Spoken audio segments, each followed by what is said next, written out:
Hello there, guys, and welcome back to my channel for what you'd think would purely be focusing on Chelsea versus Man City, because it's a huge game. And can anyone actually stop Erling Haaland? Because, I mean, the guy scores against literally everyone. Even when City drop points, Erling Haaland will score. So can anyone stop Erling Haaland? Who knows? But with all the Chelsea transfer news happening, because Todd Bowley has decided, yep, we're going to sign absolutely everyone I've ever heard of, we have a lot of news to cover still. A lot of news to cover. Now, yes, we've all seen, I say we've all, us three, we have seen the Fabrizio tweet. We will talk about it in a few minutes' time. Give us some time. Yes, I know the title says here we go soon, but it's kind of like, well, it's still kind of here we go soon. We're just waiting until it finally happens. Will it be tomorrow? Will it be in 2 days, 3 days? I personally am confident that it will happen. Not because of what anyone's necessarily saying, that anyone's like, oh, it's done. I don't know if it's done. I don't know. Fabrizio says it's not. Felix Johnson says it is. Hey, do you know what I mean? I'm not going to get involved. I'm not going to get involved. If my guy backs his source, hey, fair play. But, you know, we have to trust the sources, the outlets that we have learned to be reliable. And Fabrizio said what he said, but we'll get into that in a little bit of time. Apparently, we're also trying to hijack the whole Mudryk, is how I'm going to try to pronounce his name. I could be wrong on that. To Arsenal deal and try to sneak one in there, which 2-3 days ago, I genuinely, you know, I was like, there's no chance this could ever happen. But everyone keeps talking about it. So now I'm a little bit less sure. There's also apparently some interest in Marcus Thuram from Borussia Mönchengladbach, of course, French international. So we're going to cover all of that, and we're going to give you the team that we would like to see play against Man City tomorrow. Will the team make a difference? Probably not. But that is a debate for a little bit later. Lewis, I'll get to you first. First of all, thank you for being on. Secondly, you know, I've spoken with so many different people. I can't remember how much you and I have spoken about Enzo before. But let's just touch on it, even though I will get Jem's thoughts, who will join us in about half an hour, 20 minutes time as well, because he's a huge fan of Enzo. But I'll start with you, mate. Now that we are basically in a situation where we're like, well, we should hopefully get this done. It's just a question of when. Are you excited by it? Like, do you think he will fix as many issues as we need him to fix? Or do you think, you know, it's a lot of money spent, but it's just one part of the puzzle that we're going to fix over the next few transfer windows, and only then can we really start to be serious again? One part of a puzzle, but it's a very big piece. This is a player that you can build a team around. He's a ball winner that can create, that can dictate the tempo of the game, and that's exactly what we need to at least start the base of our midfield around. Yeah, people are complaining about the price tag and stuff, and I understand the stress, but that's the sort of money you have to pay when he's on a 5-year deal, when he's literally just won the World Cup as young player of the tournament, with the ceiling that the player has as well. Also, it means we don't have to look at Lukaku as our most expensive player. That, to me, is a positive in itself. I'm fine with it. And also, it's a good barometer to assess how we're looking at transfers now and in the future. Because if these transfers work out, then I'm not too worried about the price tag for any of them, or for future transfers, because then I have faith in them. So True. I'm fine. I'm fine with it. Genuinely, the point you just made in terms of, number one, trusting it for the future, and once, you know, we've tried a big one and seen how that goes, but also that Lukaku wouldn't be our record signing anymore. That's actually a good point, you know. I hadn't thought of that. That's the way to look at it. Yeah, we could probably do well with that. Another tweet, this is from Simon Phillips. I will take a look at it in just a minute's time. Charlie, I'll get to you first. Rather than boring you with another Enzo question, because, you know, we've discussed Enzo in plenty of time. We'll get into detail of it again in a few minutes. I'll start talking about the Mudryk deal first. I cannot remember his first name, if I'm being perfectly honest with you. I'm struggling enough to remember Mudryk. But, I mean, what's happening here? Fabrizio Romano said that Bowley has basically told Shakhtar Donetsk, well, we're going to do something really important for Mudryk. Matt Law has said, we're going to just bid more than whatever Arsenal will bid and then see what happens. What are you feeling? Like, is this another Rafinha situation where we're going to just try to get a club agreement and then somehow, therefore, convince the player because we're going to try so hard and spend even harder? Or is it kind of wasted energy and wasted time because, well, Arsenal have been working on this for, what, a year? And he's been working for them non-stop for the last few days. Like, he posts Insta stories, everything. Like, he watches all the Arsenal games. Like, he's right into it. You know what I mean? So I'm like, is that a player we should even be interested in? Like, someone that's so badly wants to, you know, go to Arsenal? I don't know. Like, I don't really know what I think about this interest, because it's sort of, I know we don't get everything, but it's almost apparently kind of come from nowhere. In terms of there hasn't really been that many concrete links to him until kind of this week, really last couple of days. It's clear that he wants the Arsenal move. He wants to go there. Although Dario Serna and the Shakhtar, I think, executive or president or whatever it is, supposedly going to be at Stamford Bridge tomorrow night. They are going to meet Bowley. I think there's no doubt that Todd Bowley will put more money on the table than Arsenal will, or at least match the Arsenal bid. I don't think there's any doubt about that. And then it just becomes about whether we can convince the player to join or not. But he seems pretty set on Arsenal. And I just look at it and it just feels like a Rafinha 2.0 in terms of we know full well this player doesn't want to join us, or he's not we're not his first choice. And I think it's more hopeful rather than actual thinking, yeah, we can do this. I think it's thinking, right, if this Arsenal thing falls apart, then we're in pole position to get it done. I don't think there's much of a belief. I could be wrong. I don't think there's much of a belief that they, within the club, they actually feel they can pull this off. Yeah, okay, we'll bid more. We'll do the same bid. We might offer more money. But if his heart's set on Arsenal and they put the money on the table that Shakhtar want, then it's a done deal for Arsenal. The only way he doesn't join Arsenal is if they refuse to pay what Donetsk want. But it's still interesting on the same, and it would be great if we pulled it off anyway. It would be great, but I don't really know. Like, I'll be perfectly honest. I haven't watched the guy anywhere near enough. Anyway, I've basically seen nothing of the guy other than clips in highlights of Champions League games. Literally, I'll be perfectly honest. But the money seems the money is where I'm like a little bit confused, because I'm like, unless I've just missed some huge talent here.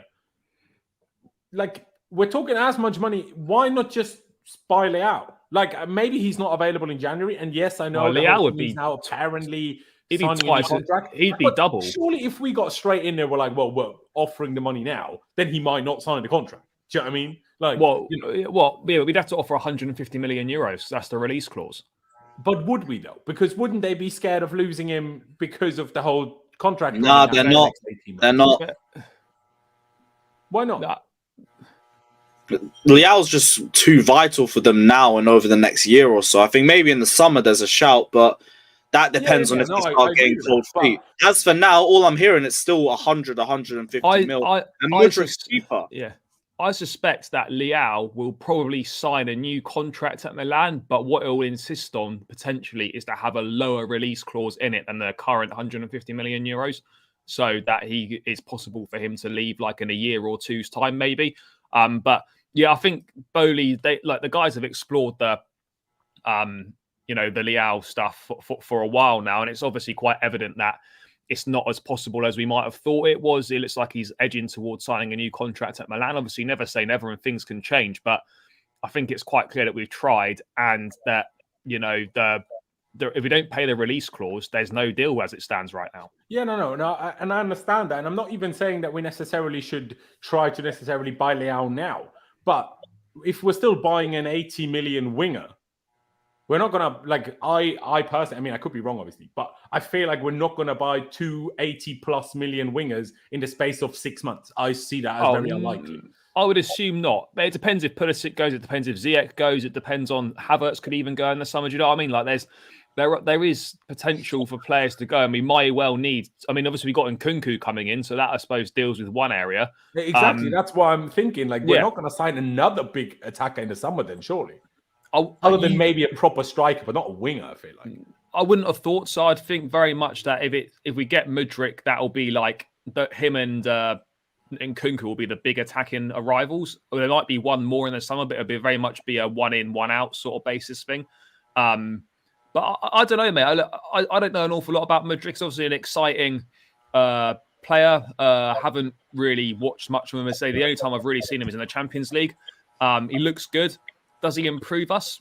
Possibly. It's so hard to tell until he actually puts the shirt on and he's on the pitch. So I don't know. I don't hate it, but at the same time, I'm questioning, are we actually doing this for the right reasons? Yeah, it is a bit of a strange one. Lewis, I mean, what's your thoughts on the whole Mudryk situation? Like, I mean, EPL Turf put a message in here, which I'm like, could be. He says, maybe we just want to spike up Mudryk's price to screw Arsenal to force them to pay more. Like, positive if we lose it. Don't we have enough issues ourselves right now to focus on shit like that? Like, if we were in a title race with Arsenal, maybe I'd back that. Do you know what I mean? But we're fucking 10th. You know, can we not focus on what Arsenal do right now? Like, we have our own fucking issues to sort out here. But what was your thoughts on the whole Mudryk thing? Like, do you see it as a potential at all that we could get this done, or what do you reckon? I definitely see the potential, and it feels like a lot more than just what's it called? Shakhtar trying to raise the transfer value of him and just force Arsenal's hand. I think he's very similar to Leao from what I'm seeing. Very physical, great at 1v1s, good finisher. Questions about the work rate, questions about his passing and his creativity. That's why I'm fine with either of them, to be honest, because, yeah, we do need more playmakers, but we also need better 1v1 dribblers. And dribbling, to be honest, is its own way of playmaking. If you can beat players 1v1, you open more space. Is, can we judge dribbling ability as well from the Ukrainian league, especially from what the Ukrainian league has been through over the last year? But I also asked the same about Serie A, because I think there's question marks about that too. It's surely, like, it's just like saying, it's like comparing bloody the Norwegian league to the Serie A. Okay, Ukrainian league is better than the Norwegian league, but how much better? Yeah, but I see Leao and Mudryk, they both get a lot more space there. So we're going to be asking that question of either. So if we go in for Mudryk, like, I'm fine with it. From what I've seen, he looks like a quality player for the future. It's still going to be an investment signing, but he'll probably go into the first team for that price. And I can't wait for another player that's super fast who spends 6 months at Chelsea and then looks slow as shit. That's the worry. But I had those same reservations about Leao. So if we end up getting Mudryk and Sterling, I mean, do you know what I mean? It doesn't really matter who we go after. The same thing happens anyway. So, it will take multiple windows. It will take time until it all clicks anyway, unfortunately, I fear. But let's just, let's not beat around the bush anymore. Let's bring up the tweet by Fabrizio Romano about Enzo Fernandez. Understand there's no agreement of the new meeting today between Chelsea and Benfica for Enzo Fernandez. It was never a done deal. It's not a done deal as of now. After meetings and talks, there's still no agreements on key details, on clause and payment terms. We're not going to get into the Twitter drama of the whole situation, obviously. But thoughts? I'll start with you, Charlie. But what's your thinking? I mean, to me, it just feels like, okay, they just want probably a bit more in the first installment, and we would like to have them all as even installments or something. Like, surely we're going to come to an agreement in the end. If we are willing to pay this much, then we're not going to let it be held up by the weight of installments. Like, they've clearly already somewhat agreed to not only sell him for the release clause, otherwise we wouldn't have been as far. We wouldn't have gotten this far in the first place. So that's why I personally feel very confident that we will get to an agreement. It's just not here yet. Is that how you see it as well, Charlie? Yeah, I think so. I think, as you say, mate, I think we spent too long on this and we've gone this far into negotiations, and the fact that we're prepared to pay the money more than the release clause overall to structure it in a more favourable terms for us, it would make no sense whatsoever for us to walk away. And we're probably talking for the sake of a few million, whether they want slightly more up front than we're prepared to initially give, or as you say, maybe they want a bit more in the first installment and then slightly less across the remaining installments. Whatever it is, I'm sure it's something that, is not going to be a massive problem. But I think people forget, that this is a lot of money we're talking about. We're not talking about like a few quid here. We're talking about well over £100 million. And that does take a bit of time to sort out a deal of that magnitude with that much money. It's not something that's done and dusted that quickly. Transfers do take a long time. Transfers of much less money take a long time. And, yes, it's frustrating and it feels like we're, just seeing the same news constantly recycled. The fact of the matter is there's no agreement yet. There never was an agreement. It's getting closer. We still need to sort the payment terms out. But I've got no doubt for me that this will get done. It just might take a little bit longer than ideally we'd want it to.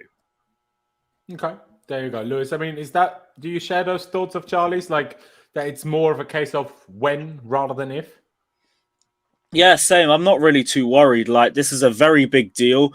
There's complications with the fact that River Plate are getting 25% of the deal, and with Chelsea trying to toe the line with FFP.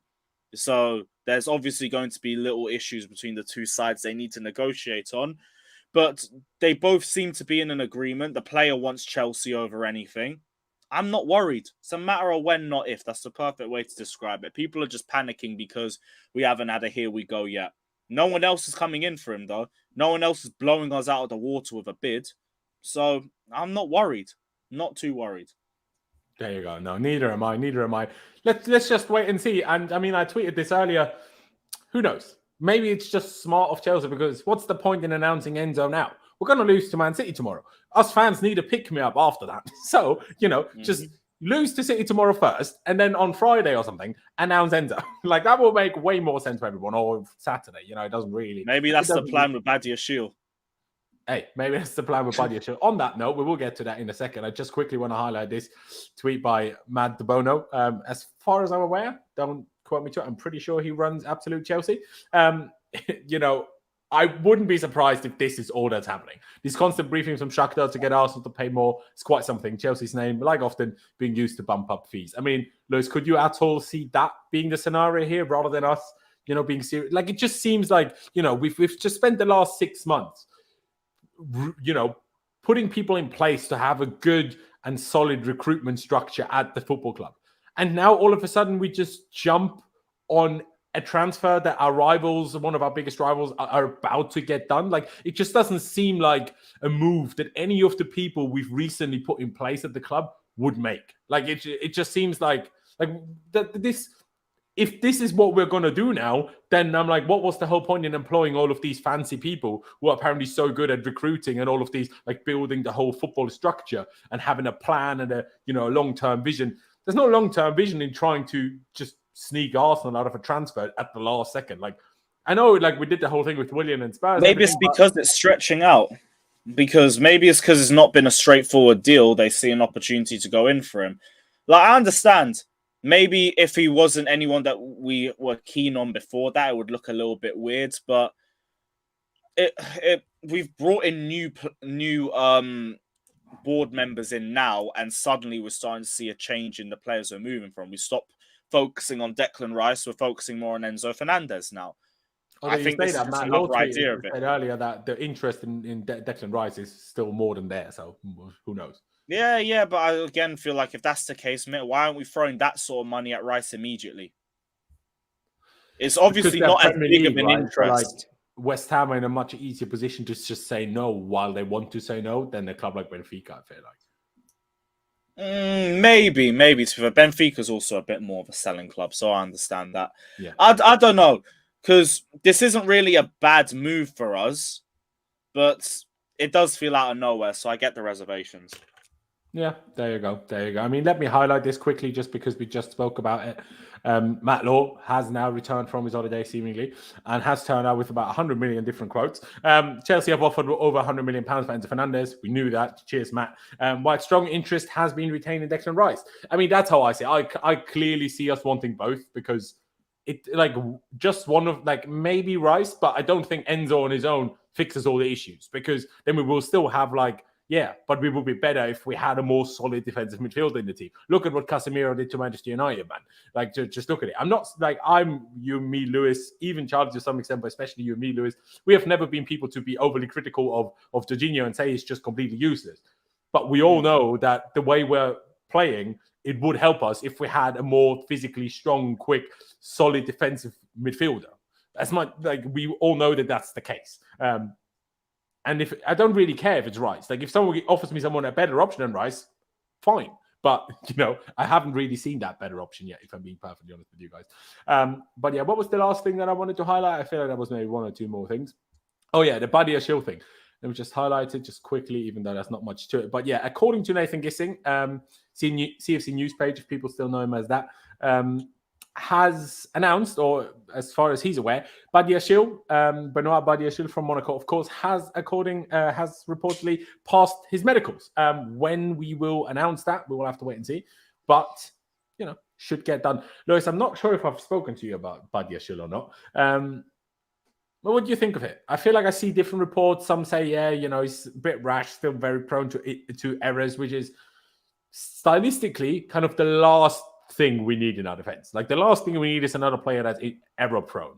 But in general, being 6'4", being quite quick, being very good with the ball at his feet, like that being one of his main strengths, those are good things. So do you see this move as a positive, or do you see it as like, well, we had to get someone, so that's we were linked to Badiashile from the summer, to be fair, and from what I've seen, it's another one where I don't think he goes straight into the lineup. I think he'd be more of a bench option for us. But I think people are writing him off a little bit too early as well. There's defo aspects of his game that need to improve, and he definitely has a mistake in him in games, but it's too early to say that that's going to be the way he's going to be like for the next 10 years. I think give him a bit of time to get some more experience and to iron out some of the issues in his game, because all of his issues are coachable issues. I think it would be a decent move for us. Like, I'm fine with him coming in. I think for 30 million, it's still a bit of a low risk, high reward sort of fee. And also, it indirectly means Sarr to Monaco becomes a permanent deal because they're going to have to pay him more. And after a certain amount of appearances, it becomes an obligation to buy. So I'm fine with it. I think Badiashile's a good option for us. Not going to start immediately. Defo has a bit of a bozo gene in him right now, but I do think he can come good in the future. Yeah, no, I mean, I agree with that as well. The only thing, like I say, I still slightly doubt is whether this is the time to do that, if I'm being perfectly honest, like, you know, with the situation that we're in.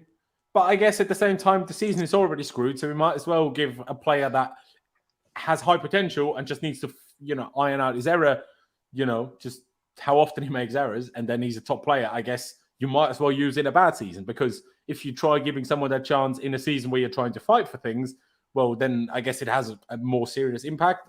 I guess it depends on how you look at it. I mean, Charlie, we've discussed Badiashile at length, a couple of streams, I feel like. But, you know, good that he seems to be basically done. You know, we need to get signings done. You know, Enzo will hopefully that gets done soon. But, you know, the January window isn't that long. So the longer we are held up on each, whether that's Badiashile or Enzo or anybody, you know, the less time we have for other things. Yeah, no, for sure, mate. I think, you know, it's great that we're getting business done early. Mate, I think this Badiashile one makes sense. I think, obviously, as Lewis said, there was interest there from back in the summer. I think the primary target was Guardiola, but I think, it's just too much money. You know, that Leipzig looking, 18, 90 million pounds for him potentially. Yes, he's a very good player, but when we need to urgently spend big money on other areas of the squad, I think it makes more sense to go for someone a little bit cheaper. Is Badiashile as good as Guardiola right now? Probably not, no. But I still think he's a very good player. You know, he's 21 years of age. He's got good physicality. You know, he's 6'4", young. He's made his France debut. He's played well over 100 times in club football already, despite only being 21. So in the top 5 league as well. Yeah, so. in the top 5 league as well. And I like it. I think it ticks a lot of boxes in terms of the age profile we're looking at doing. You know, getting players, majority of them under 25 years of age, and it points to succession planning as well. We know that Thiago Silva is not going to go on forever, and by getting Badiashile in, one of Europe's best rated centre backs, on the cheap as well. Let's be honest, mate. 35 million euros for a 21-year-old who's already a French international that's cheap in this market. Yes, you know, as with all young defenders, that he's going to make mistakes. Decision making is going to be probably the worst part of his game. But as you get older and as you get more experience, those things kind of become ironed out. So I don't really see for the price too many negatives in this deal, to be honest. And I'm excited to kind of see where he fits in and how it works out. I'm not expecting him to play straight away, but you know, we've needed a left-sided centre back, and he ticks the boxes. Yeah, no, I agree. Just quickly want to highlight this comment here by Santiago saying Fab is the GOAT man. Or yesterday he said close but not done. People got gassed. Now he says no agreement yet and people are losing it. Again, because I've seen a few people in the chat say, oh, it's done. You know, we're going to lose out. And Enzo, just wait. Nothing. He's got everyone on strings. He said the same thing twice in different ways. One in a positive way, one in a negative way. And now everyone's thinking negative. Exactly, it's fine. Like we're going. I could be wrong, but just in my opinion, we're going to get Enzo Fernandez. Just wait a little bit. It's a huge deal. It doesn't just happen in the space of 3 days. You know, just think about how long certain deals have taken us in summer transfer windows. You know what I mean? Like, mate, even that Havertz took it. Havertz that went for months. That took ages. Exactly. We started that when the season was still going on, the whole Havertz thing, and we got him like near deadline day. So like things take a little time. The bigger the deal, the longer it takes. I do apologize to Luis Garcia. He did put a super chat in quite a lot earlier, and I didn't fully read through it. I thought it was, you know, topical of something different, but actually we already kind of spoke about it, so my apologies. We kind of touched on it already anyway, but he says if we go for Mudryk, why not just go for Leao? Far more developed and is outrageous for his age. His skill set is great and will transform our wing play. I agree with it, but again, I haven't seen enough of Mudryk to really compare the two, if I'm being perfectly honest. Someone in the chat said earlier, but Leao was poor against Chelsea twice. Number one, he was still their best player, I would argue. And number two, I mean, Giroud was poor, and you'd still wish him back to Chelsea right now, wouldn't you? So, we had just 2 good games against them. We haven't had many good games since then, but we had 2 good games against them. And when we are good, most teams are going to look bad. The entire Man City team has had bad games against us. Does that mean they're bad players? Clearly not. So I'm not sure if it goes quite like that, but yeah, I'm not fully in disagreement with Luis Garcia still. But Charlie and Lewis have slightly convinced me otherwise, but we'll see. We'll move on to that one. What I want to talk about quickly, just because today on Twitter it's thrown waves or made waves a little bit, is a few quotes from Graham Potter's press conference. I don't know what Chelsea are doing at the moment. Like, I've not seen any streams of a Potter press conference since December 23rd. And now it's January 4th, so I'm not really sure how that's happened or how I've missed all of these things. But I've only seen quotes. And yeah, I find it a bit weird. I'm not quite sure what you guys think. Now, I've seen people lose their mind even over this quote here, which that part I find weird because I don't really see what's wrong with this one, where he says, I wouldn't say a Man City clash can be used as a kickstart as we've played only 15 games. But I don't understand the whole concept. I feel like the quotes recently have just been awful. Like, there was quotes about players changing shirts, and then I watched it back. And when you watch it back, you understand he's actually talking about opposition players asking for our players' shirts. But the quotes made it sound like our players are asking for shirts from other players, which isn't at all what he was saying. And I'm just like, these quotes, man. Not that anyone's necessarily doing anything drastically wrong in quoting them, but that's just, proof that just objectively, if you can, always watch what people say. Don't read what people say, if there is that option. But yeah, such a lot's happened in those 15 games, and I've been here for over 4 months. It feels longer than that, if I'm honest. It's a season that's obviously unique. It is, but I also feel like, stop crying about it being unique. Do you know what I mean? We see Man City as an opportunity to play against one of the best teams in the world. It will be a different game from the one we faced against Forest, but it will be complicated and tough. You need those games, and you need those games against Forest as well. And then this is the quote where, in my opinion, understandably, a lot of people have lost their mind a little bit. As he says, as much as we want to win, and I don't want to sound like it's acceptable to lose, it's not. But unfortunately, part of the game is dropping points. It's not succeeding. You've got to suffer and get better. When I think back to how I got to this point, a lot of the things are the setbacks and the moment of struggle. So it's not thinking of it as a kickstart. We focus on the next match, try to improve, and try to get better. Now, what are your guys' thoughts? I'll start with you, Charlie. And at this point, I think Potter's in a helpless situation because the people that don't like him, the people that don't rate him, the people that want him out now, they're going to jump on his throat no matter what he says. Because in this question, he kind of has 2 options. Either he says, yeah, we go into it wanting to win. The people will call him delusional. If he says this, they will say, oh, he doesn't have the winning mentality. It's like no matter what he says, people will find a bad thing about it. I feel like at this point, like, I don't like the quote. I don't like how he says that there. And the fact that he keeps saying it's not an excuse. Every press conference I see him say something like it's not an excuse. Well, stop saying it's not an excuse. If it's not an excuse, you don't need to talk about excuses then. But I feel like it doesn't really matter what he says. Someone would find something to criticize about it. Do you agree with that, Charlie? Or yeah, of course, mate. It's just boring at the end of the day. Like, these people want like a tribute act. They want like the Mourinho quotes. They want the Tuchel quotes. They want them so they can post them on the timeline on Twitter. Like, if Thomas Tuchel said those quotes, everyone's loving it. It's because Potter is perhaps not. He's not as charismatic. He's not perhaps as he's not as, I don't want to say likable. He's also not as popular, at least. He's not as charismatic as those other managers, and that's fine. But people want everything. They want the manager. They want the charisma. They want the quotes. They want everything, and it's just boring. Like, if you want that, go and watch some Mourinho press conferences. Go and watch some Tuchel press conferences back. Like, what this guy says. All right, yes, it's important, but ultimately, what's more important is what he says behind closed doors at the training pitch and what he says in the dressing room during games. What he says in the press is like, all right, it is part of it is important because that's kind of the only bit we get access to. But at the same time, like, it doesn't really matter that much. Like, people just look to pick anything on Potter, do you know what I mean? Like, what you said there, I don't think there's anything wrong with it. We do have to suffer to get better. I remember Tuchel saying things like that multiple times. that we weren't good enough, that we had to suffer as a team. And it's also like, do we want our manager to be completely delusional? Like, we're playing Man City and we're currently 10th. Of course, we can't go into that game expecting to win. Why like, would be insane to expect? Of course, and no one no Chelsea fans really expect us to win this game. So I feel like, as you say, mate, he's on like a, it's impossible for him, because if he says stuff, people aren't going to like it. And if he says something, and then if he does say something, then it's like, oh, you're stating the obvious, or you're delusional, or whatever. Like, some people just don't like him, and whatever he does, it will never be good enough. And that's just the way it is, really. But it is frustrating. Like, look, he's doing his best. It's difficult for him. He's not been dealt the best hand. He's been parachuted into an absolute mess, like a few games into the season. And it's going to take time to sort out. And he's not the first manager that's encountered these problems.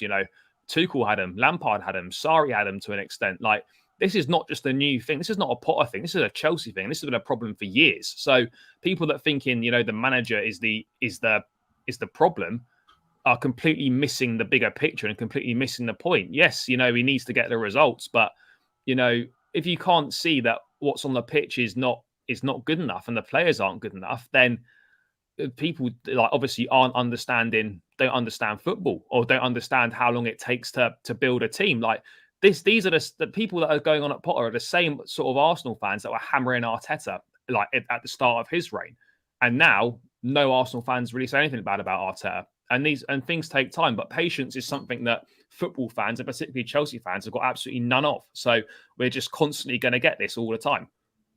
Yeah, no, I agree, mate. I agree. Jem, thank you for joining us. Appreciate you turning up. We haven't really had the chance to talk much recently because you spent New Year's, not sure if Christmas as well, but definitely New Year's in Dubai. So glad to see you back. Hope you're well. Hope you had a good time, mate.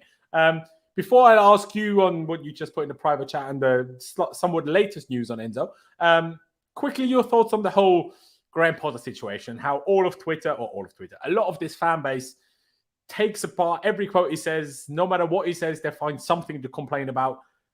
What is your view on that whole situation at the moment? Thanks for having me. Happy New Year to all you guys as well. It's been a while since I've been on here as well, so it's nice to be back. I say be back. There's always something going on with Chelsea, isn't there? So yeah, it's listen. Look, I don't think he helps himself, especially when we talk about today's comments in many ways. And I kind of understand what he's saying from a standpoint, but there's also points where I'm just like, don't say you're allowing people to attack you. Do you know what I mean? Like you're saying certain things that is like opening the door for people to just like.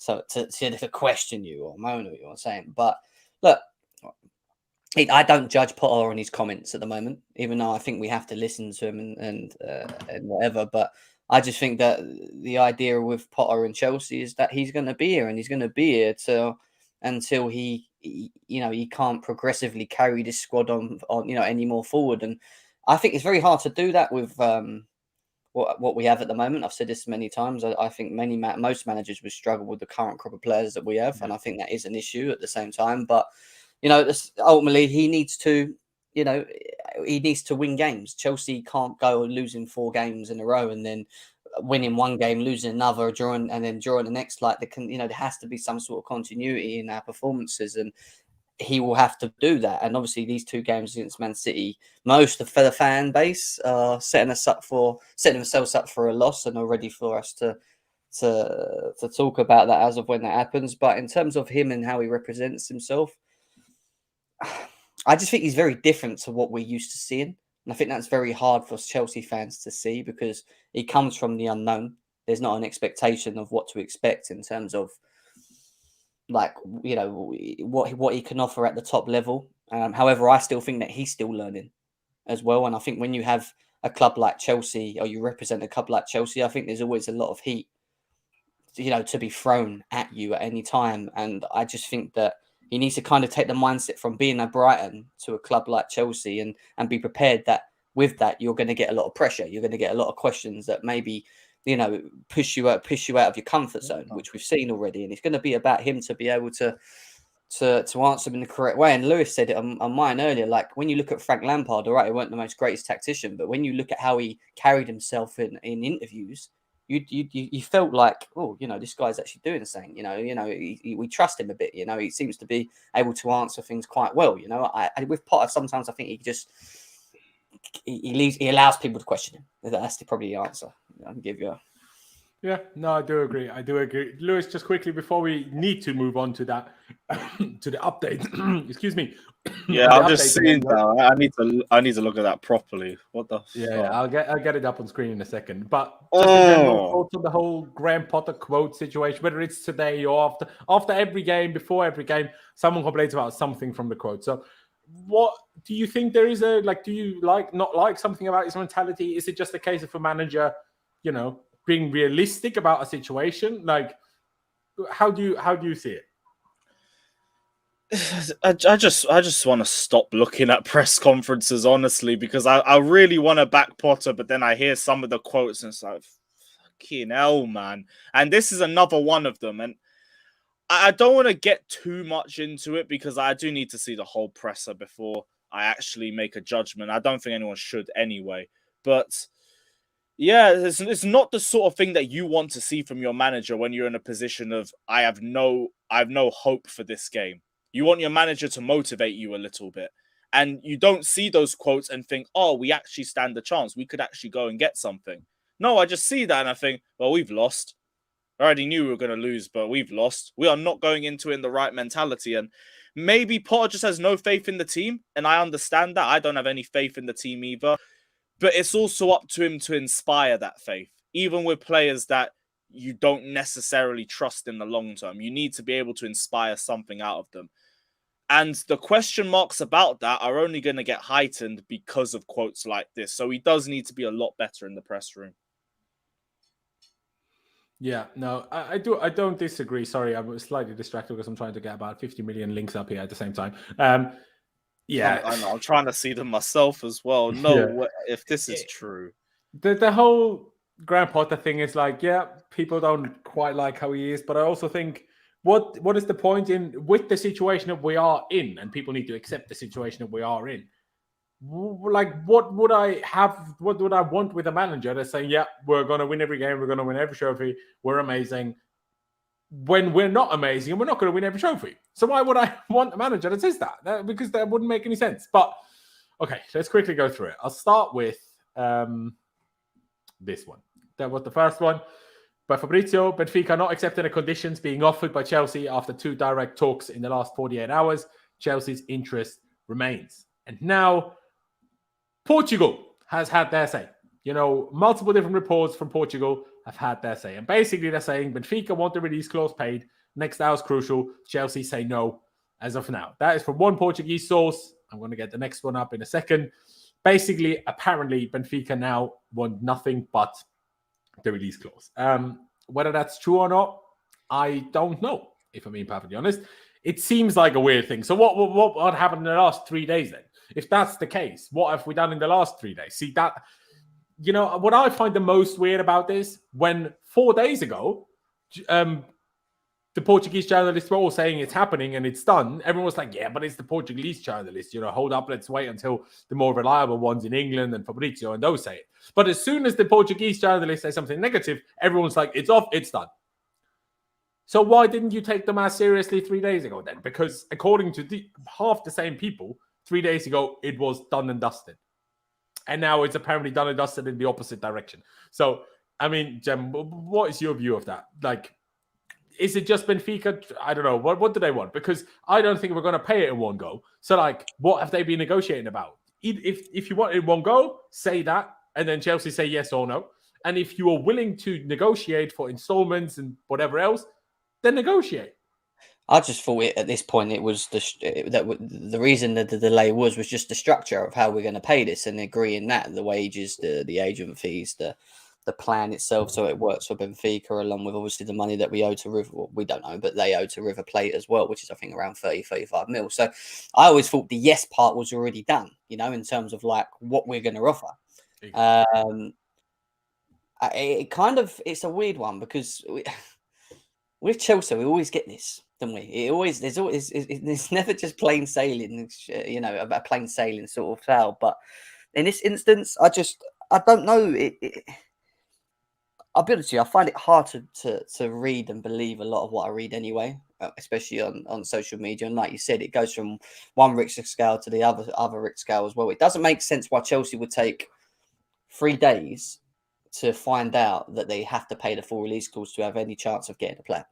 And that made no sense to me. And from what we were being told, the release clause was pretty much out the window because of the amount of money that was being put forward by Chelsea initially in the first place anyway. So, like... I mean, it's only 7 million more. Maybe we need to offer 10 million or 12 million more. Maybe that's what it needs. But it's small, that's the thing. So if that's what it was, and obviously they're going to make, what is it, an extra 90 million euros more than what they got him originally? I think it is with that. Like, it doesn't make any sense. 12 million, I thought. Like, there's got to be some logic to this because it doesn't make any sense why then they would turn around and then say, oh, actually, no, we want the whole release clause. But the only thing I would say to that is what does make sense is the structure of it. And I think the structure of it is what I think might be the issue, trying to understand what I've read. And I think what he's saying there in terms of wanting it all up front, I don't think Chelsea are going to do that with any player they sign. They might give you a lump sum, part lump sum, but you ain't getting the full whack up front from us. I can see us trying to break that down, and hence why we try and push 5-6 year contracts to spread it. And part of that is due to FFP and other things that we may want to do with this, with Chelsea at later stages. But I think it's the structure. And I think it is. I think it's the structure in terms of how we break down the payments, how much they receive up front. And if this is true and they want the whole up front now, and they've just changed their mind all of a sudden now that they want this, then it's a problem for us.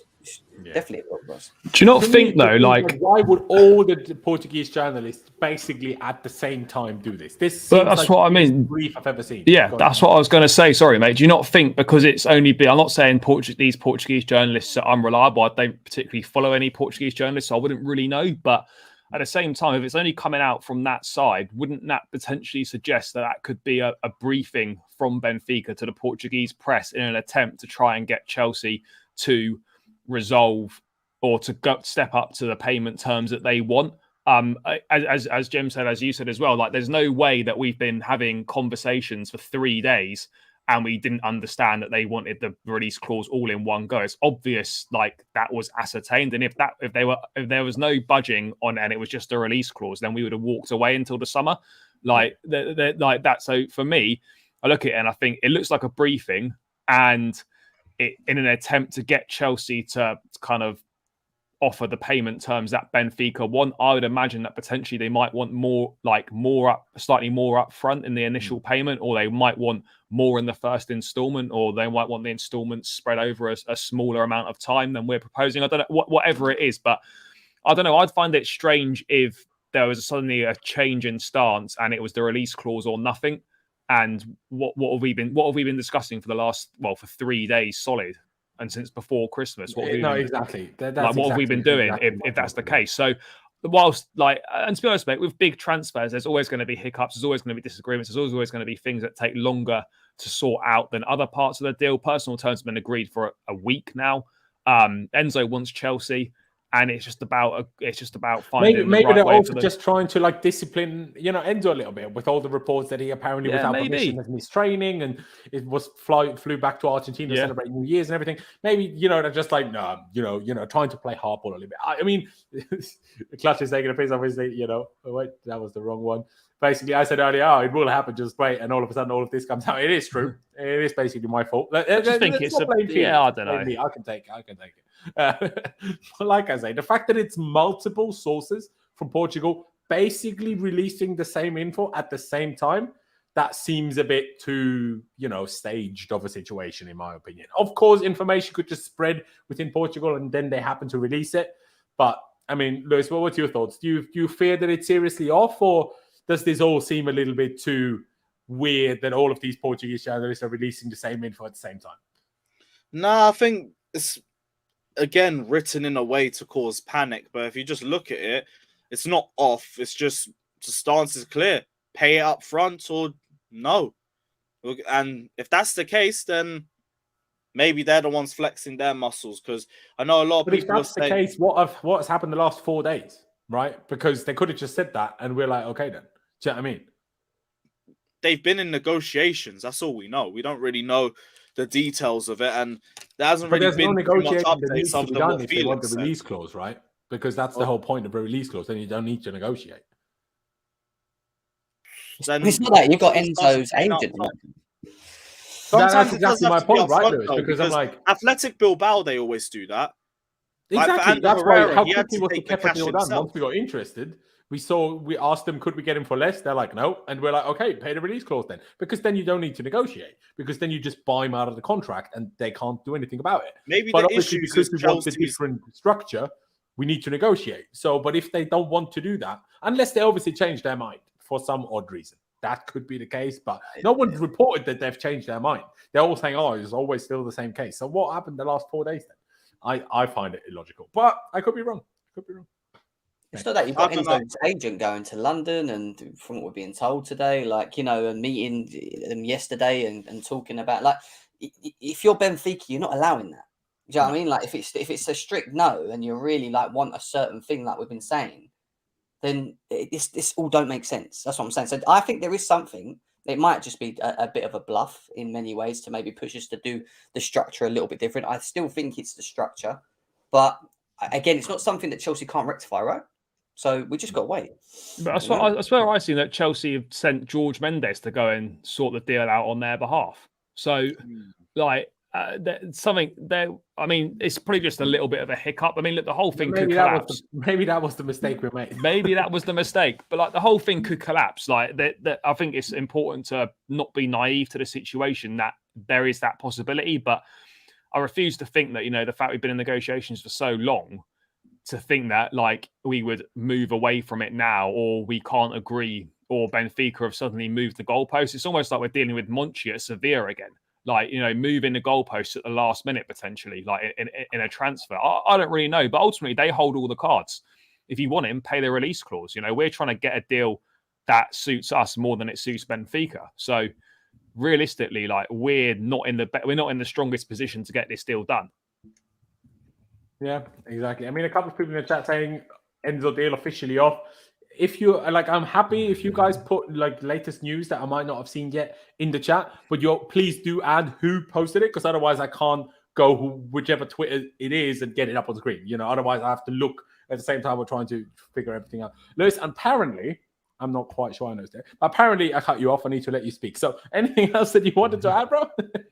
No, I just think like everything's being done to kind of just cause panic, and it's again for clicks. I think they're deep in negotiations. Chelsea aren't any further back in the situation than they were before. Just let it play out. I think this is going to be a long drawn situation. It's a lot of money on the line as well, so I'm not surprised.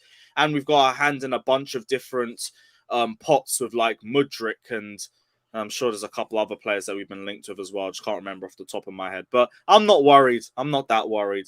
I think if we're this deep in negotiations, we obviously want the player and we believe we have the resources to get the player. FFP wouldn't have been that big of an issue. Otherwise, we wouldn't have gone in. So we'll just see what happens. We'll see what happens. Very true. We will just see what happens. This question by Will Smith. Don't punch anyone, please, mate. But let's just wait and see. We will discuss that if we actually are in a situation where everyone is reporting like deals off. Let's not jump the gun too soon. But what we do need to discuss is tomorrow's game. And the first question I have for you boys, I have it up as a 4-3-3 right now. Should we stick to the 4-3-3, or is playing Man City, we just need to revert to the back three for this one-off game? Like, as much as we want to develop our style and system on the Graham Potter, maybe this isn't the game to do it in. Should we revert back to the three at the back for tomorrow? And I'll just go in order with you guys. So we make a decision on formation and then we go through the team. Jem, back three or back four tomorrow? See, I want him to just stick to what he wants to do moving forward now, and just forget the personnel that's playing in it to a degree and just play them. And that sounds bad, but like, I just want him to just start showing us that he wants to play a certain system. So I think the back four is what he wants to do. But then again, when you think of it on the side of being like conscious, would the back three be better with the fact that we've got Chalobah, who hasn't even played ball, Koulibaly and Silva, who are predominantly actually quite a good back three, and then it just alleviates Azpilicueta being a right back of a back four, which I don't like at the moment. So there's always so many questions. It's very hard to work out what we're going to do, but I think we're going to go back three. I've just got a feeling we'll go back 3 in this one. But would you do it as well, or do you just think Potter will do that? I think if we go back 4, we're going to get ruined. In my opinion. To be honest, bro, I think we're going to get ruined regardless. But that's a whole different debate because think about it now. When we play a back 3, everyone's like, but then Koulibaly has to, defend the wide areas all on his own, and then that's a problem. And if we play a back 4, we're like, well, who plays right back? I don't know. But okay, one vote for back 3. Charlie, back 3 or back 4? I would have voted for a back 3 if Reece James was fit. But Azpilicueta at right wing back is far worse than Azpilicueta at right back in a back 4. So for that reason, that's why I'd go with the 4. If we had other options, is that what I'm hearing? Yeah, so we'd have to play Azpilicueta right back basically, or if we go with a 3, he has to play right wing back, and that's far. Okay, so you're not saying play a back 4 and play Chalobah right back and leave Azpi out. No. I mean, is that much better? I mean, I know he's a bit quicker. He's a bit quicker for sure. And it's definitely an option. But I just feel for me, like with the options you've got in that right back slot, a 4 is going to be better for us than a 3 would be. Obviously, if we had full options available, I'd go with the 3 for this game. But yeah, what we've got at the moment, it has to be a 4. Okay. Lewis, before I get to Lewis, actually, ladies and gentlemen, I haven't told you yet. Please do subscribe. We're on the road to 20,000 subscribers. Nearly 300 people watching. So everybody that's new, please hit that big red subscribe button so you don't miss any future streams. Hit the notification bell next to it and select all as well. Again, so you don't miss any future streams. Of course, tomorrow straight after the game, 4 player ratings and the live reaction. And smash the like button on your way. Not sure where you're going, but just smash the like button and then please also check out the links to all 3 of my wonderful guests down in the description. Lewis, lastly, back 4, back 3 for tomorrow. What would you do? I'd go for a back 4. Playing a back 5 would mean maybe play Ruben at wing back, but I don't even know if he's fully fit or not. Like, he's in training, but is he fit to play? I don't know. No, even with that in mind, yeah, just play a back 4. Rather play a back 4. Okay. So we have one thing settled. Whether it's then a final 4-3-3 or 4-2-3-1 doesn't really make that much of a difference anyway. It's going to be fluid between the two, I'm pretty sure, if it is this formation. But, I mean, doesn't really need to be a conversation. Mendy is still not fully fit, according to Graham Potter. So Kepa will be and has to be in goal. But let's talk about the back 4 then, because I genuinely would play Chalobah right back. I just, after what I saw in the last game, I agree. How Azpi and Koulibaly work together on this right-hand side, it's just like, yeah, maybe you could argue Chalobah instead of Koulibaly. Maybe. But I personally, I know some people might disagree with this, but to me, Koulibaly was still more capable against Forest than Azpi was. And I'm like, if you give Koulibaly someone more capable next to him, maybe that will also help Koulibaly. The only thing I'm not sure about is whether Chalobah will actually be any better. But I just wouldn't throw... what's his face? What's the right wing back in the youth team called? I forget his name. But I just, is that the right time to throw someone like that in? I don't know. It just seems a little bit too risky. So I would genuinely just play Chalobah at right back. Lewis, you agreed. What's the basis? Why would you agree? Just anything but Azpi, respectfully. We can't do it. Azpi just isn't at the level that we need him anymore, and we need at least a bit of defensive solidity, because Nottingham Forest running through our right-hand side to the extent that they did on Sunday was just not right. It wasn't right. So I don't want to see it. Chalobah will give us some defensive solidity. Yeah, he won't give us anything going forward, but I mean, whatever. I think our biggest aim here is from distance before. Maybe we need him for a long shot. Maybe. Like, we're going to need a moment of magic to win this, or a Jorginho penalty, one way or the other. But if we play Azpi on the right against whoever they put on the left, for the sake of Azpi's legacy, we don't need to see that. Just don't play him. First, Jem, would you go with a Chalobah at right back situation, or would you stick with Azpi? Because, I mean, we don't really have another option, realistically. I'm not playing Azpi in this game. I just, no. You just said it all. I just think that up against a team that's going to have pace, that's going to give us problems down the wings, down the flanks, at least you have someone in there that's got that pace. All right, he's not played it before. I actually think he'd offer more going forward, in my opinion. I actually think he could actually make a pass into an offensive area. He can actually maybe cross the ball. I've seen him cross the ball before better than Azpilicueta. I I think we need to try it. We need to at least see it. And I just don't think he will do that. I think he's going to play Azpilicueta because, let's be serious, the only reason Azpilicueta plays for me at the moment is because he's the captain. Take the armband. Well, yeah, and because Reece is injured. Yeah, and Reece is injured, obviously. Yeah. But there we go. No. And I genuinely, like, as much as this whole Enzo thing, whether the deal's off or not, whether we're getting Badiashile or not, it's January 4th. Quite frankly, why haven't we signed the right back yet? Or why haven't we in no negotiations for a right back yet? Like, you know, that does kind of piss me off. Like, I can't lie. Like, we learned in the month and a half before the World Cup, or however long Reece missed before the World Cup, we learned it doesn't work without him. We learned again against Forest. Fucking do something about it, Toboli. Like, I love the fact you're signing all these players and all these big players we're getting and all this great recruitment. Oh, brilliant, fantastic. But we need a right back. Buy me a right back, for flip's sake. Charlie, you actually said you would stick with AZPI. Now you have been outvoted, so we're going to have Chalobah on screen. But why would you not go with Chalobah? Why would you risk the whole AZPI thing again after what we saw in the last game? Because I think Koulibaly has been a massive liability as well. Obviously, not as much as Azpilicueta has potentially, but I just look at it and I think, you know, the way that Koulibaly just got absolutely ruined. Me and Lewis were up at Forest. He got battered in that second half. But by the number 9, he just every time he just got beaten by him. He's not been in the best of form this season. And I think Chalobah should never have lost his place in the team in the first place in that centre back position. As far as I'm concerned, yes, playing him at right back would perhaps it'd be a bit more mobile, a bit more dynamic, a bit more solid defensively. Could definitely probably get forward better, but would he maybe be better off in the middle? I'm not really sure. It's tricky because let's be honest, we know that Azpilicueta is going to play. We didn't want him to play, but he'll play. So I think Chalobah should probably play. I'd play Chalobah personally in the middle alongside Silva rather than Koulibaly, but I can obviously understand that Azpilicueta playing is not ideal either. But yeah, I mean, there's no ideal solution to it. I mean, Chalobah is a better solution, but obviously we know Azpi is going to play.